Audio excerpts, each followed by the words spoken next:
Doctor علامہ اقبال کے حوالے سے آج کچھ باتیں کریں گے ہم۔ ڈاکٹر علامہ اقبال 9 نومبر 1877 عیسوی کو سیالکوٹ میں پیدا ہوئے۔ ڈاکٹر علامہ اقبال کی آج 146واں یوم پیدائش منایا جا رہا ہے۔ ڈاکٹر علامہ اقبال 21 اپریل 1938 عیسوی کو اس دار فانی سے کوچ کر جاتے ہیں۔ ان کا آج گزرے ہوئے 85 برس ہو چکا، لیکن ان کی پیغمبرانہ شاعری کا افتخار گزرتے وقت کے ساتھ بڑھتا ہی جاتا ہے۔ اس افتخار کا بنیادی سبب وہ انقلابی فکر تھی جس نے انہیں شاعر مشرق بنایا۔ فکر و نظر کے پیمانے پر وہی شعر و ادب اپنے لازوال ہونے کا اعتراف کرتا ہے جو جمع و مکاں کی سرحدوں سے بالاتر ہو۔ اس قسم کے اعلیٰ شعر و ادب کی تخلیق کا مقصد ان صالح اقدار کی تبلیغ ہے جن سے ہماری معاشرتی زندگی بنتی اور سنورتی ہے۔ اس اعلیٰ معیاری شعر و ادب کے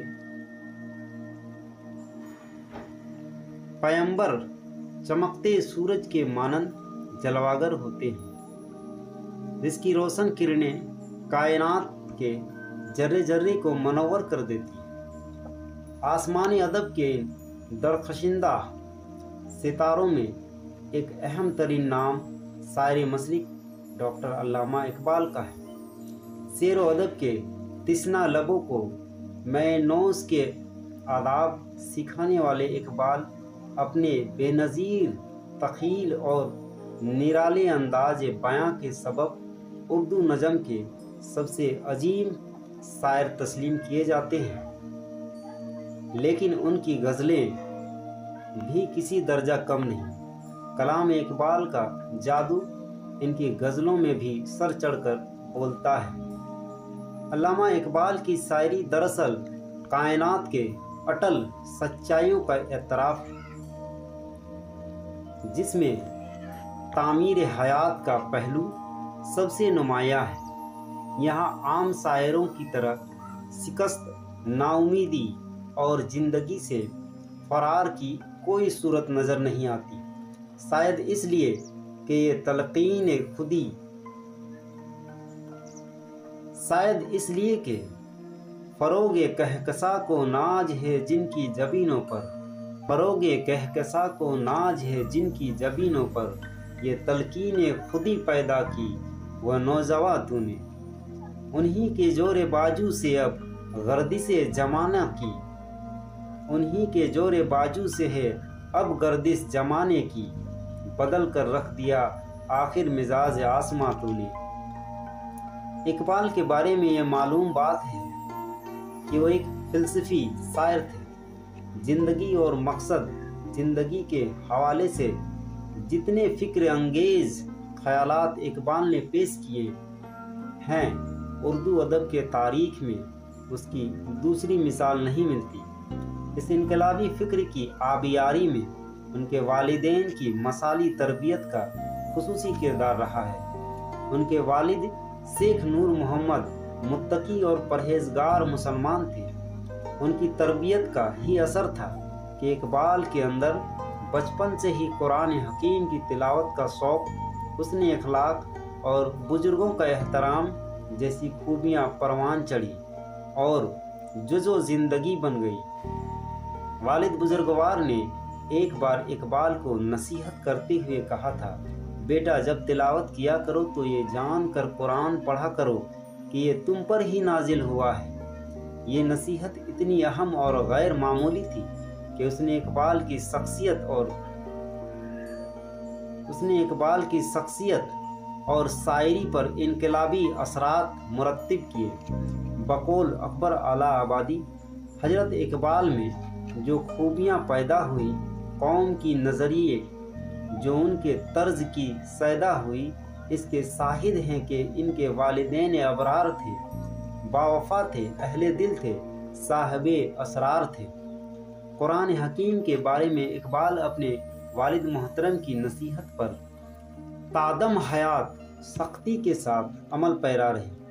کلام اقبال کا مطالعہ کرنے سے یہ حقیقت واضح ہو جاتی ہے کہ ان کے شاعرانہ تخیل میں انقلابی افکار کی آمد تعلیم قرآن کے مرہون منت ہے۔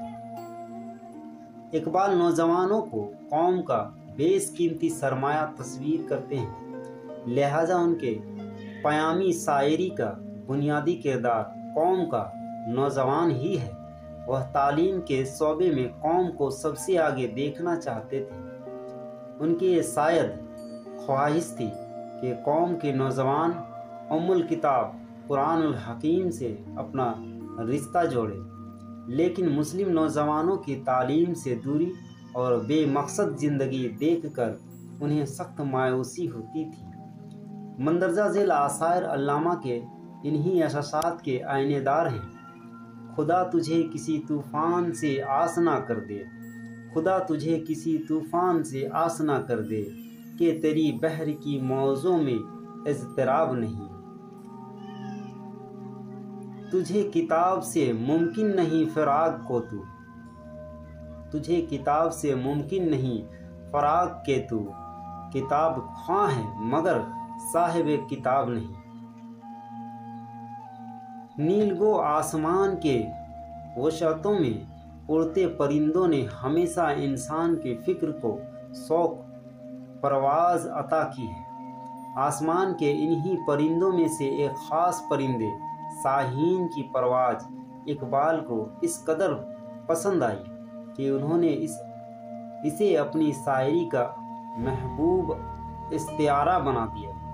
اقبال کے یہاں شاہین شجاعت، دانائی، عزت نفس، دور اندیش اور خود اعتمادی کا استعارہ ہے۔ یہی وہ اعلیٰ ترین انسانی خصلتیں ہیں جو کسی قوم کو زندگی عطا کرتی ہے۔ اقبال کا کمال یہ ہے کہ انہوں نے پرندوں کی دنیا میں سے ایک ایسے پرندے کا انتخاب کیا جو اپنے اندر شان درویشی رکھتا ہے اور اس کی نظر آسمان کی بلندیوں پر رہتی ہے۔ اقبال کا شاہین قوم کا وہ اقبال کا شاہین قوم کا وہ اقبال کا شاہین قوم کا وہ مثالی نوجوان ہے جو کچھ اس شاہانہ انداز سے زندگی بسر کرتا ہے۔ تو شاہین ہے پرواز ہے کام تیرا، تو شاہین ہے پرواز ہے کام تیرا، تیرے سامنے آسماں اور بھی ہے۔ تو شاہین ہے پرواز ہے کام تیرا، تو شاہین ہے پرواز ہے کام تیرا، تیرے سامنے آسماں اور بھی ہے۔ نہیں تیرا نشیمن قیصر سلطانی کے گنبد پر، نہیں تیرا نشیمن قصیر سلطانی کے گنبد پر، نہیں تیرا نشیمن قصیر سلطانی کے گنبد پر، تو شاہین ہے بسیرا کر پہاڑوں کی چٹانوں میں۔ شاعر کے ہاں بنیادی طور پر قول و فعل کا تضاد پایا جاتا ہے، یعنی اس کی خود کی زندگی ان افکار و نظریات سے بالکل جدا ہوتی ہے جنہیں وہ اپنے کلام میں پیش کرتا ہے۔ لیکن شاعر مشرق اقبال کا امتیاز یہ ہے کہ ان کی شخصیت بھی ان کی شاعری کے سانچے میں ڈھلی ہے، اور اس امتیاز کا واضح سبب یہ ہے کہ اقبال کے ذہنی اور فکری نشوونما قرآنی ہدایات کے روشنی میں ہوئی۔ جب وہ اعلیٰ تعلیم کے غرض سے لندن اور جرمنی میں قیام پذیر ہوئے تو بھی نہ ان کی نمازیں قضا ہوئی اور نہ ہی وہ تلاوت قرآن سے غافل ہوئے۔